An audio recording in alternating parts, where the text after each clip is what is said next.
Salut, c'est Philippe et bienvenue dans l'œil de la com. La plupart d'entre vous connaissent les conférences TED organisées partout sur la planète et qui ont vocation à nous inspirer et à inspirer le monde. Aujourd'hui, j'ai le plaisir d'assister à la journée TEDx de la ville de Rennes. Le programme est simple, le matin, les ateliers et l'après-midi, les conférences. Et tout cela sous le thème de Move Your Codes. Les organisateurs ont eu la gentillesse de me permettre de vous réaliser un petit vlog sur les ateliers de la matinée.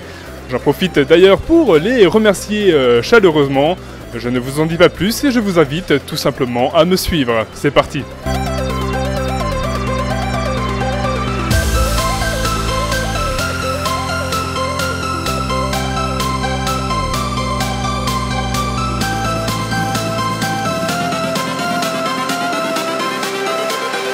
Everything changes.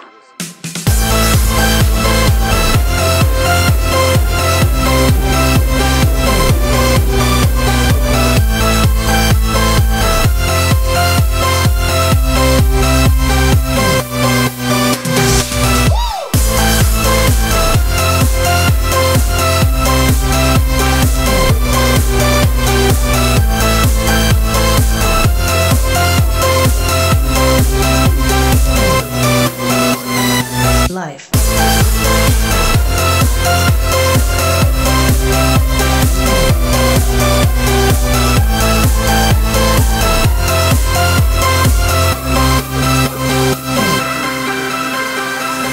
Donc l'idée c'était de sortir en fait de nos écrans 2D, de nos écrans d'ordinateur, pour pouvoir s'immerger complètement dans les données.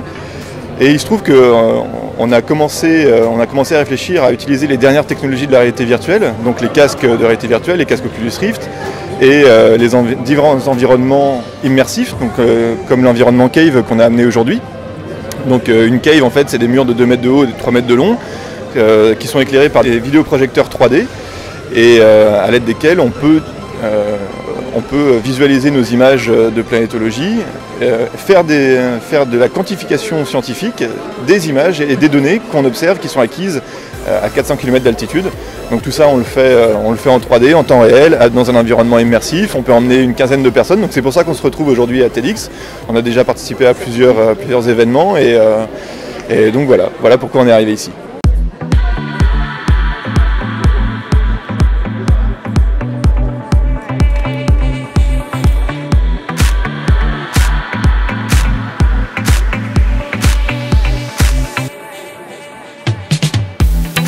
Lay there on the kitchen floor. It seems like you can't take no more.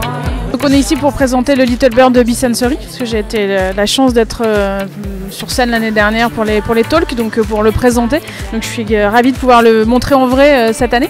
Et donc Be-Sensory en fait c'est une application de lecture érotique qui est connectée au Little Bird. Et donc Little Bird c'est le premier smart sextoy made in France, donc un sextoy connecté, et qui va se déclencher de manière automatique en fonction de ce que vous allez lire et de l'intensité érotique de l'histoire, ou de l'histoire que vous allez écouter, parce que ça marche aussi avec des audiobooks. So warm me up 'cause I know the world is at my feet, yeah. So take me higher, baby, let's go and hit the streets, yeah. So I'll keep running, running, running for you. So I'll keep running, running, running for you.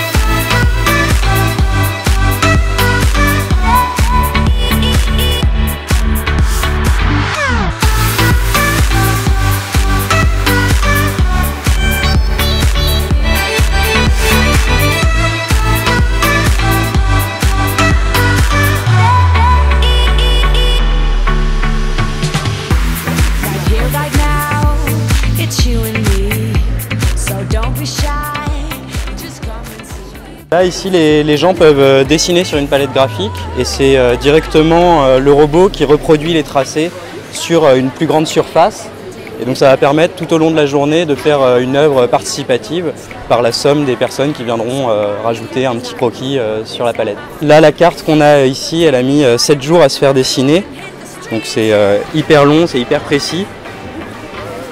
Et là, par exemple, en quelques heures, en 3 heures par exemple, ce dessin-là, il peut être fait. Donc c'est pas forcément une imprimante qui est très rapide, mais elle peut faire surtout des grands formats et elle coûte assez peu cher en plus, parce que là, en gros, en électronique et en matériel, on en a pour moins de 150 €. Donc c'est vraiment un outil qu'on a construit, fabriqué pour nos besoins d'artistes, qu'on a adapté pour nos besoins.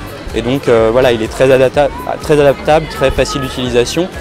Là, nous, il fait 3 mètres de large là, à peu près sur sa version actuelle. Et il dessine sur une feuille d'1,50 m à peu près.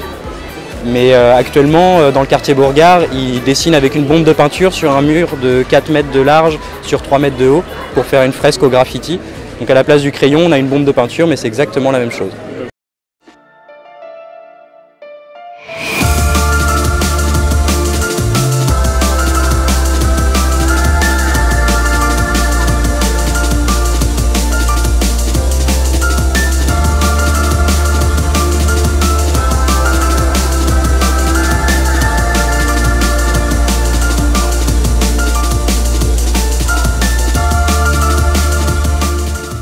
Enlève ta main, enlève ta main, enlève ta main. Mais tu dis pas ça d'habitude. Enlève ta main. Ok, donc là tu filmes. Donc là on y va. Ah merde. Eh bah oui, il fait pas que des photos. Ah d'accord. Par contre, c'est pas un professionnel. Ah si, 70D quand même, c'est pas mal. Ah, bah, On va arrêter les conneries nous. Donc là on est sur le stand Lego Mindstorms. Le but c'est pas de présenter les Lego certes, c'est aussi de présenter comment on l'utilise, donc au quotidien. Au quotidien on l'utilise avec d'autres types de populations, des enfants, parce qu'on sent bien que ça attire l'œil et ça attire le côté enfant de chaque personne. Donc on utilise avec des enfants dans des ateliers pour leur apprendre tout ce qui est principe de réflexion, de construction. On l'utilise aussi avec des populations beaucoup plus âgées, hein, des adultes, dans le cadre de formations, d'ateliers, de séminaires, où on essaie de les mettre dans des situations qui font transparaître les comportements un petit peu habituels de chaque entreprise, de chaque personne au sein d'une entreprise. Et après on essaye de les faire travailler dessus pour que d'eux-mêmes émergent des solutions pour améliorer leur manière de travailler. Je ne sais pas si tu veux rajouter quelque chose, Nico ? En fait, je fais exactement la même chose avec les enfants. Je leur apprends à apprendre autrement. Donc à l'école, on leur apprend à rentrer dans des cases, on leur apprend qu'il faut réussir du premier coup. Moi, je leur apprends à rater d'abord. Parce que quand on rate, on apprend beaucoup plus vite, on apprend de ses échecs. Je leur apprends à travailler en groupe aussi. À l'école, ils ont plutôt l'habitude de travailler de manière individuelle. Là, je les apprends vraiment à travailler ensemble, à collaborer ensemble, que ça soit par petits groupes ou par grands groupes, de faire des rétrospectives régulièrement.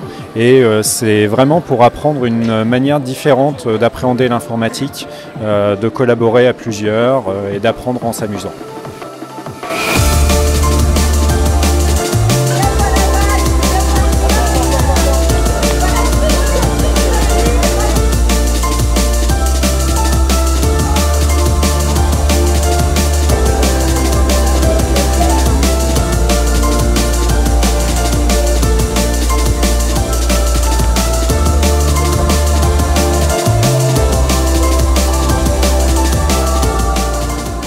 Bonjour, je m'appelle Adrien Schmucker, je suis étudiant en deuxième année à Epitech à Rennes, c'est une école d'informatique.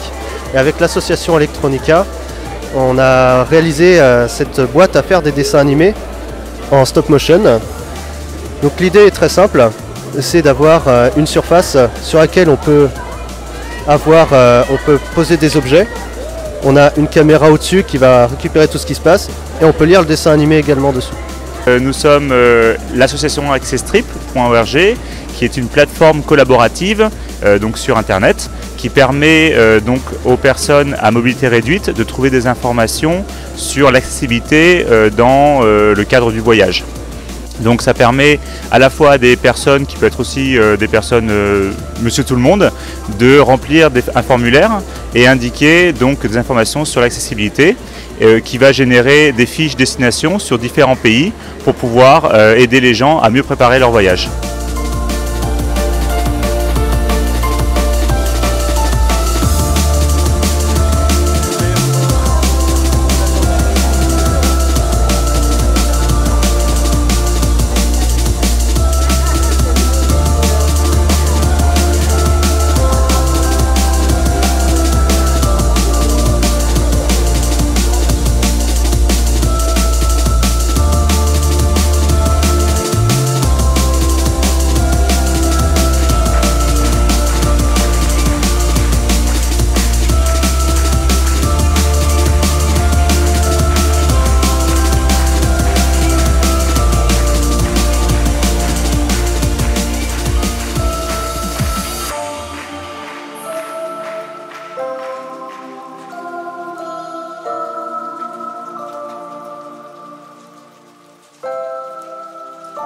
l'opération, plus vous travaillez dessus, plus elle vous paraît complexe, moins l'idée vous excite, donc moins vous êtes objectif dessus. Donc voilà, à un moment donné, il faut se lancer dans le grand bain, appuyer sur entrée et on lance l'opération.